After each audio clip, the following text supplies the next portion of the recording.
The modern world loves to roll its eyes at the idea of the devil. Most people chalk it up to superstition or old stories we've outgrown, but if you look at history, ignoring darkness has never actually stopped it. Every culture, and I mean everyone, has some version of a force that goes beyond what we can explain. Call it demons, call it spirit, call it whatever you want. Even people who don't believe in anything supernatural still talk about the mind splitting under pressure or fear spreading through a community until it changes the way people behave. Whether you think it's something external or something deep inside us, the shadows don't just disappear because we pretend they're not there. If anything, they get bolder when no one's paying attention. This is the story of Julia. Welcome to Down the Crooked Path. I'm your host, Amanda Joy.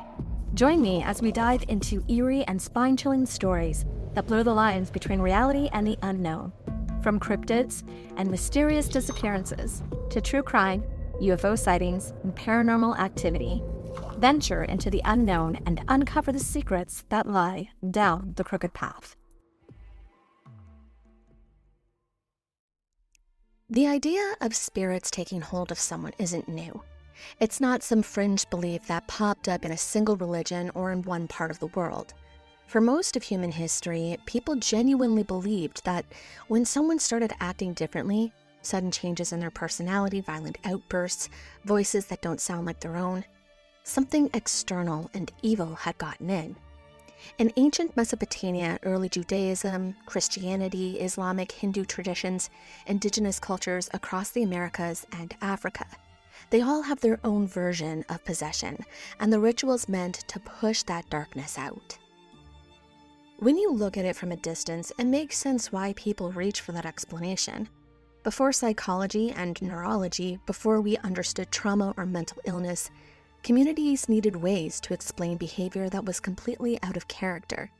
If someone who was always gentle suddenly became aggressive or terrified or unpredictable, the idea of an evil spirit stepping in didn't feel like it was that far-fetched. It was a way to make sense of the unexplainable and a way to fight back against it. Even now, in a world that loves to think it's too modern or too rational for that kind of belief, possession hasn't disappeared. It's been around for thousands of years and it's not going anywhere. Something people forget is not every culture treats possession like a horror movie situation. A lot of traditions actually invite spirits in, not evil ones, but ancestors, guides, and divine forces meant to help with healing, decision-making, or ritual work. Take seances, for example. In the 19th and early 20th centuries, especially during the spiritualist movements, people gathered specifically to communicate with the dead. They weren't trying to fight anything off, they were trying to open the door. Mediums would let spirits speak through them, sometimes going into trances so that the voice or message could come through more clearly. Then you've got speaking in tongues or glossolalia. In certain Christian traditions, it's not framed as possession. It's more of a form of surrendering control. Believers describe it as the Holy Spirit moving through them, taking over their voice, their language, their expression, in ways that they couldn't produce on their own. It's welcomed, even encouraged, and seen as a sign of divine presence. And in voodoo, Haitian voodoo in particular, possession is one of the central parts of ceremony. Practitioners invite in the lua, the spirits, to mount them. It's not scary or unwanted, it is an honor. The spirits use the person's body to dance, give advice, offer blessings, or communicate with the community. When the spirit leaves, the person usually doesn't remember what happened, but the people around them do. It's considered a sacred moment, not a dangerous one. And even though a lot of modern cultures like to treat the devil as a joke or a leftover superstition, the belief in demonic possessions hasn't gone anywhere. If anything, it's still incredibly common. Surveys vary, but roughly half the population today say that they believe possession is real, not metaphorically or symbolically, but as an actual force that can take hold of someone. Here's the part that really surprises people. Reports of possession and requests for exorcisms have actually been increasing over the last couple of decades. Catholic dioceses in the US and Europe have said that they're getting more calls now than ever. Some of them have even trained additional exorcists because the demand is so high. And whether you think that's spiritual, psychological, or cultural, the trend is real. But with that comes the rise of something darker. There have been cases where exorcisms have turned deadly. The most well-known is Anneliese Michael in 1970s, a young woman in Germany whose death led to criminal charges against the priests and her parents. It's not just history. As recently as 2022, a 3-year-old girl living in California died during what her family described as an exorcism. And in some impoverished and marginalized communities, the line between exorcism and child abuse gets blurred. Kids who show signs of trauma, disability, or mental illness are sometimes labeled as possessed, especially if there has recently been a tragedy that affects the whole family or the community. And what follows can be violent or neglectful. Some people can go to some pretty extreme lengths when it comes to demonic beliefs. At one point, a common practice was to drill holes into the skull so that evil spirits could escape easily. What's interesting is that even experts who don't believe in literal demons acknowledge why the belief exists. A Harvard psychologist once said that throughout history, belief in demonic possession has been a reasonable response to behavior that seems impossible to explain. Before we had language for psychosis, epilepsy, dissociation, or trauma, people reached for something that they could understand. Today, we actually have a much clearer picture of what people used to call demonic possession. Influences like Dorothea Dix, an American activist and nurse, helped create the shift from supernatural to science. A lot of the stuff that terrified families in the past looks a whole lot like mental health conditions we understand now. Take Anneliese Michaels. Many experts think that she was actually dealing with epilepsy. And with things like schizophrenia, people can hear voices, see things that aren't there, or feel like their thoughts aren't their own. They'll say it feels like someone is speaking through them. After the pandemic, things got even more complicated. Exorcist reports went up, like noticeably, at the exact same time mental health crises were spiking. Some early research suggests that certain infections, especially ones that cause inflammation in the brain, can mess with a person's sense of control.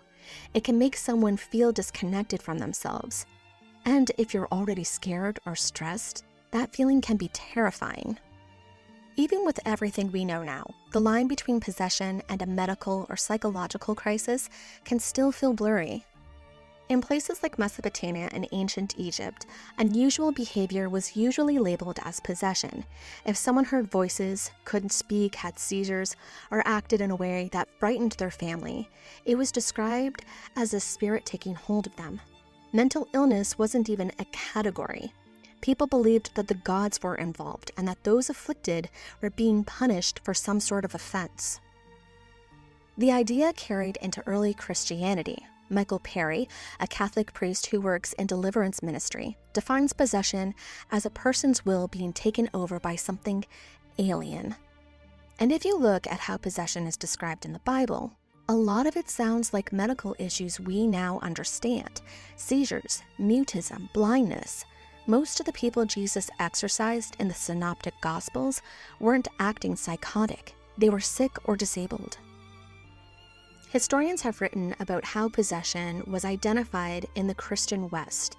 Brian Levesque documented the signs that were taken seriously in the early modern period. The checklist included symptoms of convulsion, rigidity, contortions, sudden strength, trances, visions, blasphemy, strange voices, fasting, vomiting, and even levitation. It was a mix of physical symptoms, psychological symptoms, and things people just didn't have explanations for. Modern deliverance ministers now have their own lists. Perry includes reactions to Christian symbols, trances during prayers, sudden strength, clairvoyance, and voices that appear during an exorcism. These descriptions come from clergy who believe possession is rare but real. Because even now, people are split. In one survey, Protestant Christians in Australia, over a third said mental illness might be the cause of demonic possession. And among psychiatric patients in Europe, beliefs about demons aren't uncommon either. So you've got this huge divide, people who think possession is real and rare, and people who think everything can be explained by science. And then there's this middle group, the ones who don't believe in literal demons, but still use the word demons to describe things like trauma, injustice, or the darker parts of society. And then there are people who try to evaluate these cases from both angles. One of the most well-known is Dr. Richard Gallagher. Richard Gallagher is a board-certified psychiatrist. He's professor of psychiatry at New York Medical College and also teaches at the Columbia University Psychoanalysis Institute. Before that, he graduated magna cum laude from Princeton, was elected to Pi Beta Kappa, and then trained in psychiatry at Yale. His background is solid, and he's been in clinical practices for decades. It is because of this training that Catholic clergy started contacting him in the late 1980s. They wanted someone outside of the church to look at people who were being evaluated for possession. Gallagher agreed to consult, and the requests kept coming. Over the past 30 years, he's worked with many priests and ministries who all wanted a psychiatric opinion before moving forward with an exorcism. He said he has been involved in hundreds of these evaluations. Most of them, in his view, had medical or psychological explanations. He's also said that there were a small number, out of 1,000, maybe 100, that he couldn't explain through psychiatry. Gallagher is the only psychiatrist who has served for several years on the governing board of the International Association of Exorcists. That group is based in Rome and includes clergy from different countries who handle cases of alleged possession. His role wasn't to perform exorcisms, he was there as a medical consult. He believes that genuine possessions are rare but possible. He doesn't claim to diagnose it, and he doesn't say it replaces medical care. His job is to rule out medical illness. Out of all of the cases that Gallagher has been a part of, there is one that stands apart from the rest. One case that he says is the creepiest case he's ever experienced. The possession of a woman about 39 years old, named Julia. Here, I feel it is important to say, firstly, Julia is a pseudonym. Her real name has never been recorded. And she did give Gallagher consent to share her story, as she wanted to warn others of what is possible. Also, Gallagher was never her doctor. His involvement was pro bono as a consultant. Although he would write her story years later, Gallagher first met Julia in the late 1980s. Through his work, Gallagher had befriended a priest that we'll call Father Jacques. This father had a woman he wanted Gallagher to meet. This woman believed that she was possessed by a demon, and she had no history of mental health issues but needs help, and Gallagher agreed to meet her. Up to this point, Julia had been examined by 2 other medical professionals, both of whom believed that she was truly possessed by a demon. She had also had about 7 or 8 exorcisms performed on her already, but she was willing to try again. One morning, Father Jacques brings this woman to Gallagher's home. She's about 39 years old with dark eye makeup and is dressed in long flowing black clothing. This is Julia. And she looks at Gallagher up and down and then says, "How'd you like those cats last night?" Gallagher is shocked because the night before he had to break up a fight between his 2 otherwise docile and friendly cats. At the time, he had simply wrote the event off as some bad food and had forgotten about it until this moment. At first, Gallagher was annoyed because normally he meets for consultations in his office. But today, Father Jacques had just showed up at his doorstep unannounced with this woman. But after her comment about the cats, he was interested. And this was the start of his work with her. It would be the first of many strange events that occurred during his time with Julia, not to mention the stories that he is later told by Father Jacques. For example, Julia showed clairvoyancy in ways that were pretty hard to ignore. She would bring up details that she had no normal way of knowing. The comment about the cats wasn't just a one-off event. During one session, she started to talk about Gallagher's mother and how the woman had died from ovarian cancer. Gallagher had never shared anything about his family with her, and this was a time before Google, so she couldn't exactly just look this up. Another time, she complained about a psychiatrist that she had only ever spoken to on the phone. She didn't like him and said so. In the middle of her rant, she described the inside of his house. She even talked about the color of his curtains, but she had never been inside of his home. Later, she decided to show Gallagher just how in control of these powers she could be. Father Jacques had been organizing the priests for her exorcism, and one of them was a man Gallagher doesn't name in his writings, so we'll just call him Father Tom. He was one of the most experienced exorcists in America. During one of their sessions, Julia tells Gallagher that she can see this priest. It's as if she's staring right at him. She describes him walking along a beach near the church, and she says that he's wearing a blue windbreaker and khaki pants. Gallagher doesn't really believe her, so she calls Father Tom. He answered and said that he had stepped out for a walk by the shoreline.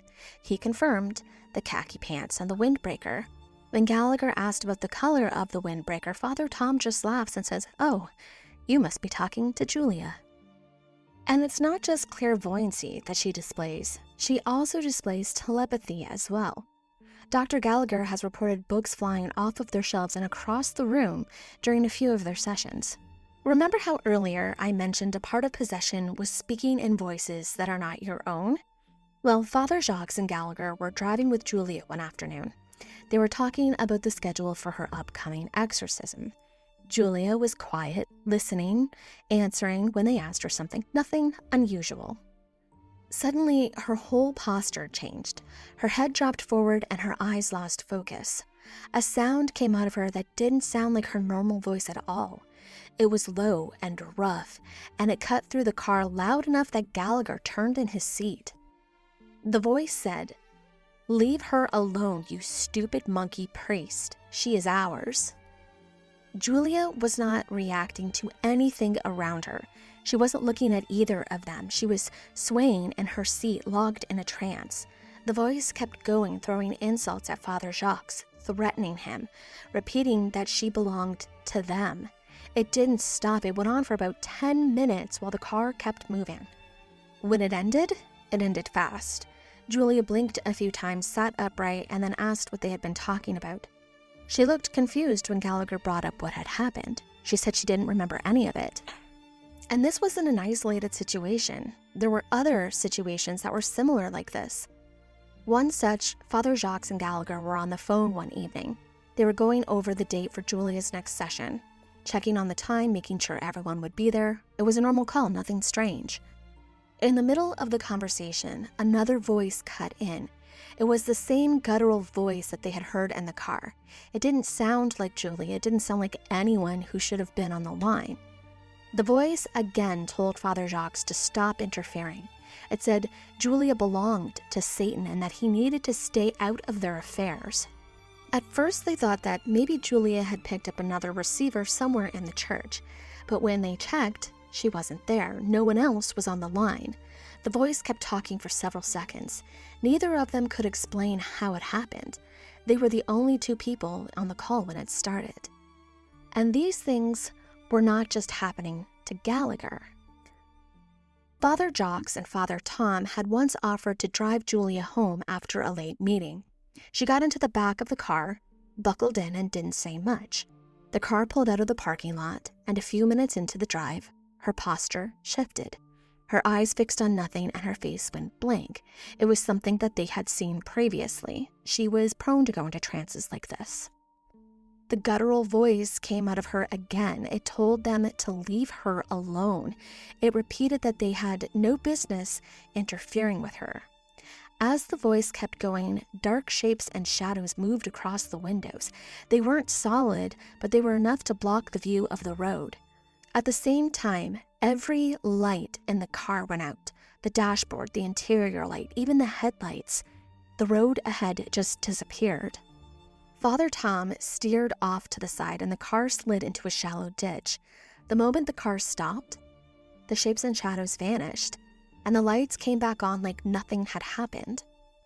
Neither priest was hurt, so they turned to check on Julia. She was sitting upright in the back seat, calm and smiling at them. These are all things that Dr. Gallagher cannot explain through science. And then he starts to get a better idea of what she's been through, and things start to make a bit more sense. Julia told Gallagher that she was involved in a satanic group. She said that she had held a high position in it and that she was afraid of the people running it. In his writings and interviews, Gallagher never named the group. He said he avoids identifying them because he doesn't want to draw attention to them, and honestly, he's kind of scared of them. Julia had been raised Catholic. Her childhood was difficult, and by her teens, she said she had been through trauma that pushed her away from the church. She told Gallagher that she had been stalked and sexually assaulted by a Catholic priest when she was a teenager, and that experience cut her off from the religion that she grew up in. It's around this time that a friend told her about a local satanic sect. Gallagher believed that she was looking for a place where she felt accepted. She went to one of their meetings and stayed. The leader was a man named Daniel. Julia described him as confident and attractive. She said he was the first man that she ever met who seemed to be in complete control. They became sexually involved, and she was drawn deeper into the group. The cult centered its rituals around pleasure. They worshipped a demon that she called Osmodeus, associated with lust. Their ceremonies included sexual practices and orgies and black masses, which were parodies of Catholic rites that involved stealing consecrated hosts for their rituals. Inside the group, they gave her a title. They called her the Queen of Voluptuous Delights. Julia liked the attention. She liked the status.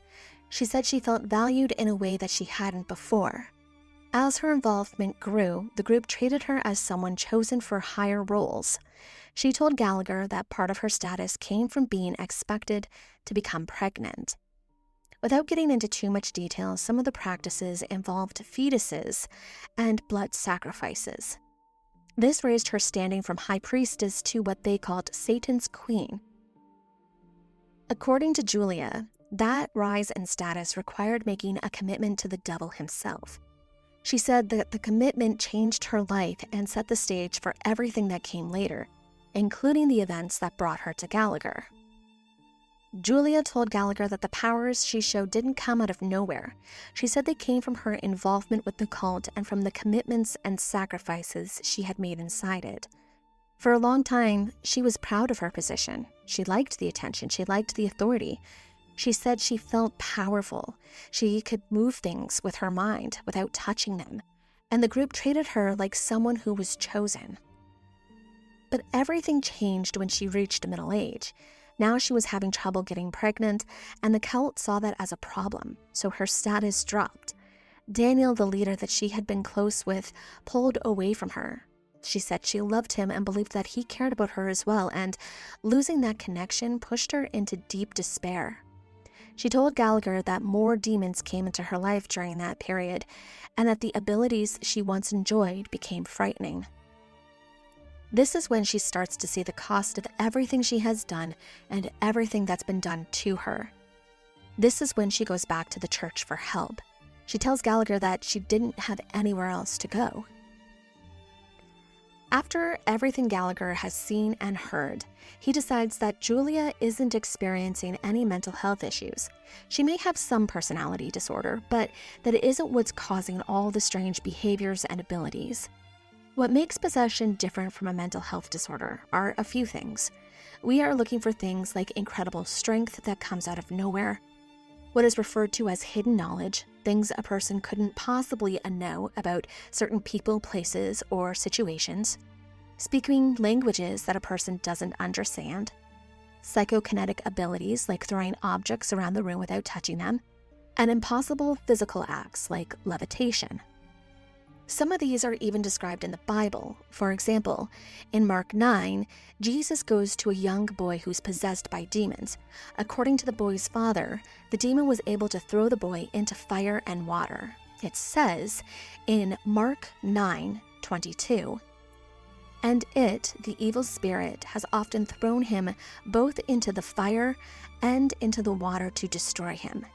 But if you can do anything, Take pity on us and help us."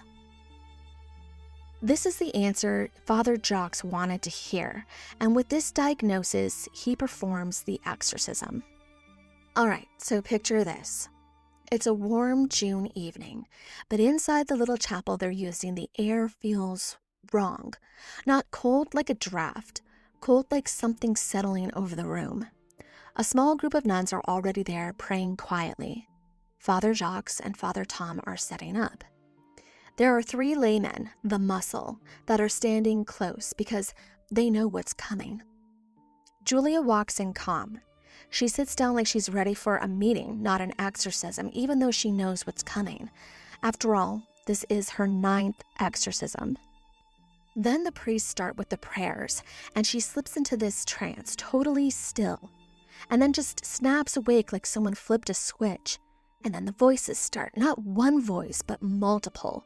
One is deep and guttural, like it's coming from the floor.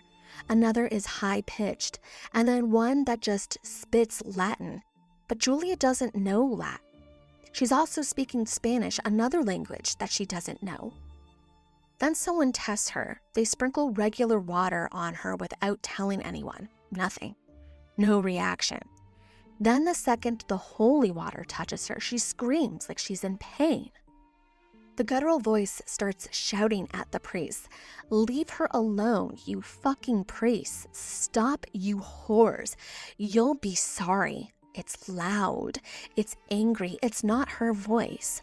The room is suddenly hot. The attendees are dripping in sweat. Moments later, the room is cold again. The temperature keeps fluctuating wildly. The prayers kept going. Her body reacts hard. Her spine bends backward in this way that looks impossible. Witnesses compared it to a bow being pulled tight. Her limbs twist. Her whole body convulses when the priest switched to Latin, and the air in the room gets heavy. People later said that it felt like trying to breathe through a blanket, and there's this smell, too, like rotting flesh that just shows up out of nowhere. Now there's more sounds, growls coming out of her that don't sound human. Some of them are low like a lion, others buzz like a swarm of bees, all of it coming from her throat. The 3 laymen move to hold her down. She's about 90 pounds, but she fights them like she weighs twice that, and they're struggling to keep her on the table. And then she lifts off of it. She levitates for 30 minutes. The nuns are praying nonstop. The priests are shouting prayers over the voices coming out of her. The laymen are trying to keep her steady, even though she's not touching the table anymore. Every time a crucifix gets close, she recoils. Every time scripture is read, the guttural voices try to drown it out. Holy water hits her skin and she screams. And then, just as suddenly as it started, it stops. Her body drops back down to the table. Her breathing evens out. The voices go silent. She opens her eyes like she's waking up from a nap. Everyone is relieved. It worked. Julia is going to be okay. But Julia looks around the room, at the faces around her, and then she shakes her head and starts to cry. It didn't work. She can still feel the presence inside of her. So here's the thing about Julia's case. That exorcism you just walked through wasn't her first. It was her 9th. And by the time it was over, she was exhausted, the priests were exhausted, and Gallagher could see where this was heading. Some people respond to exorcisms immediately. One session and the symptoms stop. Others need several rounds before anything changes. Gallagher has always said the same thing about it. The outcome depends on the person's willingness. The ritual can only push so far. The rest has to come from the person who's possessed. And in Julia's case, that willingness just wasn't there. See, she still wanted Daniel. She still wanted the community that she had in the cult. She still wanted the status she'd built there. Even after everything she told Gallagher, part of her wasn't ready to let go of the life she had. And Gallagher believed that as long as she held on to that connection, the demon wasn't going anywhere. After that 9th exorcism, she didn't schedule another one. She didn't follow up with the church. She didn't try again. Instead, she went back to the cult. About a year later, Dr. Gallagher heard from Julia again. Although she wanted to try again, medically she couldn't. Julia was sick with ovarian cancer, terminally. Dr. Gallagher never heard from her again and has assumed that she passed away from her illness. Okay, so here's the deal.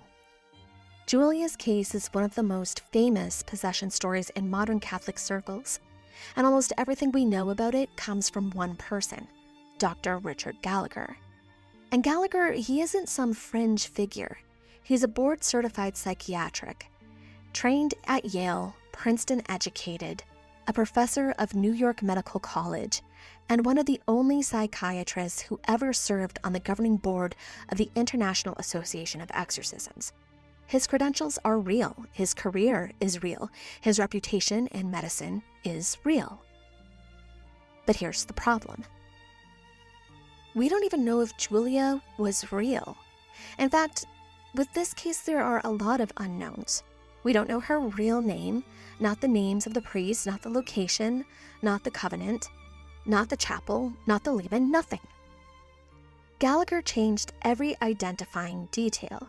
He said he did it for privacy and safety, especially because Julia was involved in a dangerous cult. But because of that, there's no way to independently verify any part of her story. There are no medical records. There are no church documents.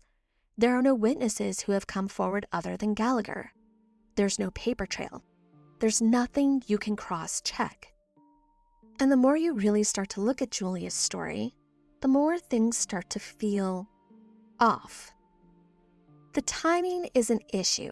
Gallagher was working with her right in the middle of the satanic panic, when people were convinced that there were cults hiding behind every strip mall.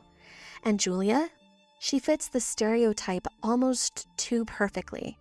The heavy black eyeliner, the all-black clothes, the satanic high priestess vibe. It's exactly what the media was pumping out at the time frame.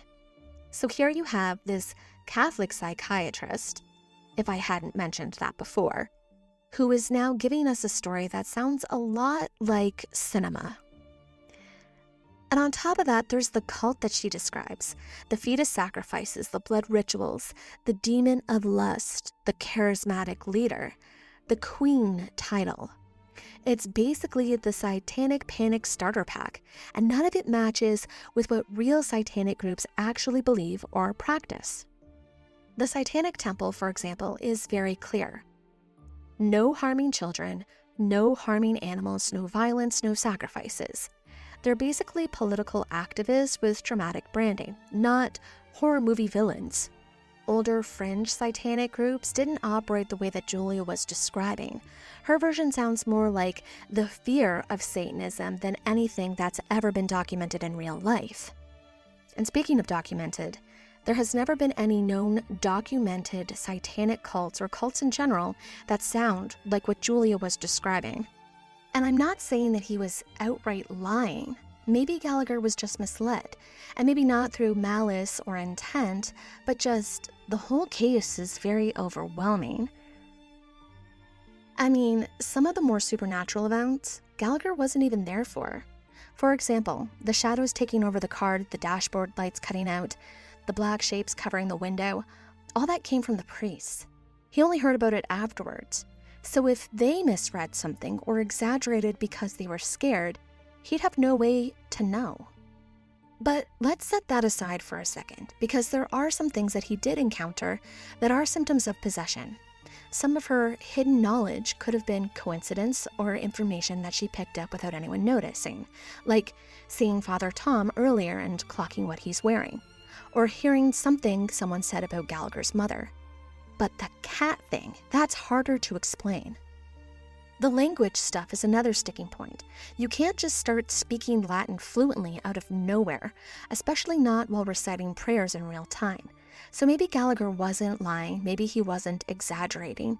Maybe he was just dealing with someone who was traumatized, manipulative, incredibly perceptive, and still doing things that don't make sense.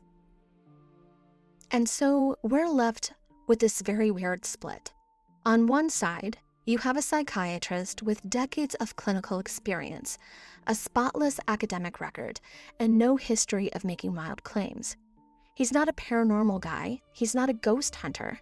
He's not selling books about demons. He's very traditional, a very conservative doctor who says, "Look, I've seen a lot of mental illness. This wasn't that." On the other side, you have a story that relies entirely on his word. No names, no documents, no independent confirmation. Just Gallagher saying, "This happened, I was there." And that's where people get stuck.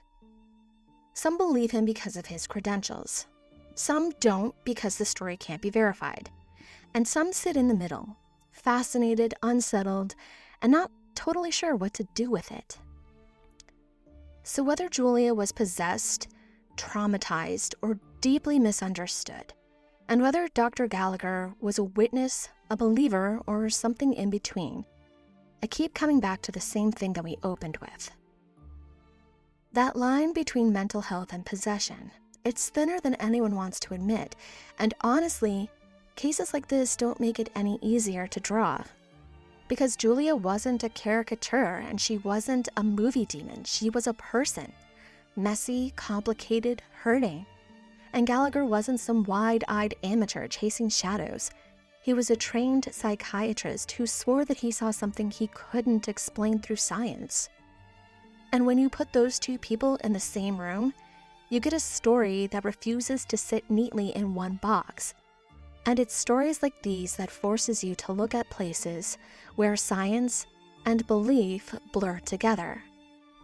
And sometimes, ignoring darkness never keeps it away. Sometimes, it only gives it room to grow. Thank you for walking down this crooked path with me. Don't chase demons. Stay out of the darkness. And let the truth light your way forward. I'm Amanda Joy, signing off. If you'd enjoyed this episode of Down the Crooked Path and are curious for more mysterious, bewildering stories, check out us. Thank you for wandering this crooked path. Don't chase demons, stay out of the darkness, and let the truth beneath the whispers guide your way. Amanda Joy, signing off.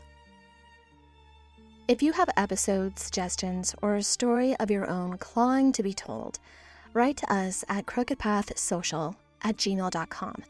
And if you want to keep wandering with us in between episodes, follow along on TikTok and Instagram at Down the Crooked Path. Until next time.